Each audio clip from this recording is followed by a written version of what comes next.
fin chega o momento esperado por todos, este himno que vamos a entonar gracias a esta banda dorneira. Por favor, un aplauso para eles,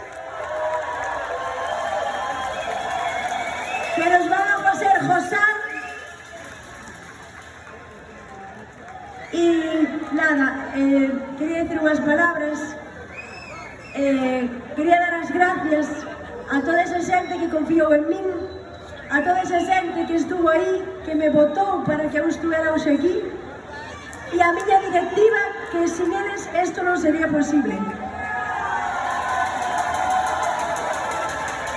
Quero darle paso primeiro a Cristina Román, que será que nos deleite con súa voz o himno dorneiro.